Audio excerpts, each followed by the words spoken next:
एक बार जोरदार तालियां हो जाएं मेरे लिए।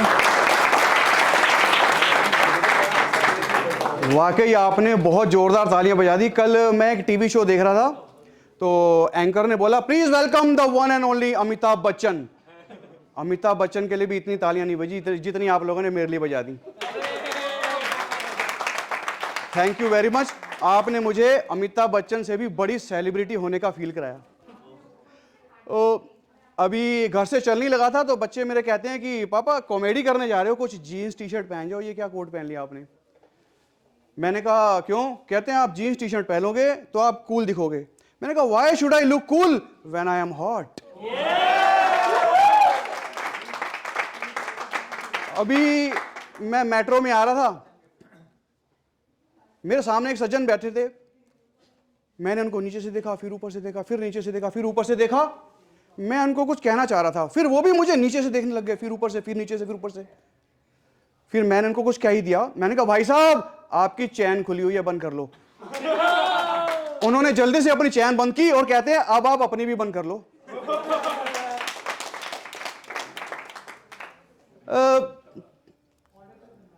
इस तरह सफर में कई सारे वाकयात हो जाते हैं। एक बार मुझे याद आ रहा है, इंदौर जाना था मुझे। मैंने सोचा था कि मैं आरामदायक सफर करूंगा, इसलिए मैंने एसी बोगी में टिकट बुक कराई अपनी। तो लेकिन गाड़ी चल पड़ी, अब प्रेशर तो होता ही है। वॉशरूम गया हूं, एक तो इंडियन टॉयलेट, ऊपर से टॉयलेट में चटकनी नहीं लगी हुई, और पता नहीं अब गवर्नमेंट ने टांगा था या किसी सज्जन ने टांग दिया। एक रस्सी वहां टांग दी, साथ में लिख दिया रस्सी पकड़ के कस्सी। अब मैं रस्सी पकड़ के बैठ गया, क्या करते हुए काम तो करना ही है। अब मुझे यही डर था कि कहीं कोई दरवाजा खींच ना ले। भाई बैठे थे, चलो ठीक है कोई बात नहीं, होने दो प्रोग्राम। कस के रस्सी पकड़ी हुई है, बैठा हुआ हूं, किसी ने पता नहीं पूरे जोर से शायद दरवाजा खींच दिया। मैं कह रहा हूं क्या कर रहा है? वो कह रहा है तू क्या कर रहा है, चटकनी नहीं लगा सकता क्या? मैंने कहा तेरे बाप ने यहां चटकनी नहीं रस्सी लगाई है। तो उसके बाद वो शांत हो गया। अब दिक्कत ये थी कि धोई धोई भी तो करनी है। अब दो हाथ, एक हाथ से रस्सी पकड़ी हुई है, एक हाथ से मग्गा उठाना है। तो मैंने मग्गा भी कैसे उठाए, वो मग्गा पता नहीं ट्रेन वाले क्या करते हैं, मग्गा उन्होंने आधे फुट चैन के साथ बांधा हुआ था। अब एक हाथ से रस्सी पकड़ी है, एक हाथ से मग्गा, अब एक हाथ और कहां से लाऊं? 3 हाथों की जरूरत है। फिर मैंने अपनी इंटेलिजेंस यूज की, मैंने रस्सी को आगे वाले दांतों में जोर से दबा लिया और अपना काम शुरू किया। लेकिन करें क्या, वो पता नहीं मग्गा इतनी दूर था, जब तक पानी लाता था पानी चो जाता था। अब वो पानी गंतव्य तक पहुंच नहीं पा रहा था।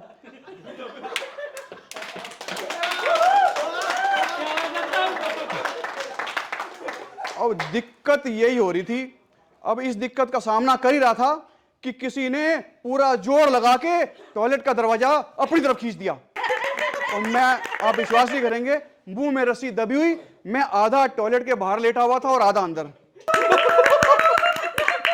अब सच बता रहा हूं मैं कि ये जो आगे वाले दांत है ना, जोर से दबा रखे थे मैंने, ये दांत नकली हैं। उसी दिन कांड हो गया था ये वाला। थोड़ा सा ट्रैवलिंग की ओर चलते हैं दोबारा से, कि छोटी सी बात है वैसे तो। मैंने फर्स्ट टाइम जब डीटीसी में सफ़र किया तो सब जगह लोग बैठे हुए थे, एक ही सीट खाली थी वहाँ पर, और वहाँ लिखा हुआ था, क्योंकि मुझे पता ही नहीं कि कैसा होता है, सीट के सामने लिखा हुआ था केवल हिलाएं। मैंने सीट देखी, वो एक ही सीट खाली है, मैं बैठना चाह रहा हूँ, लेकिन मैं सीट पर देख रहा हूँ कुछ है ही नहीं जिसको हिलाया जाए। मैंने कंडक्टर के पास गया, पूछा सर ये सीट पर बैठ सकता हूँ मैं? कहते हैं हाँ आप बैठ सकते हैं। तो मैंने कहा वहां बैठ के हिलाना क्या है? कह रहे हैं क्या बात कर रहे हो सरदार जी आप? मैंने कहा वो सीट पे लिखा है, देखो लिखा हुआ है केवल हिलाएं। उन्होंने आके देखा, कहता हो शरारती तत्व कहीं के, यहाँ पर केवल महिलाएं लिखा था, किसी ने म हटा दिया, केवल हिलाएं रह गया।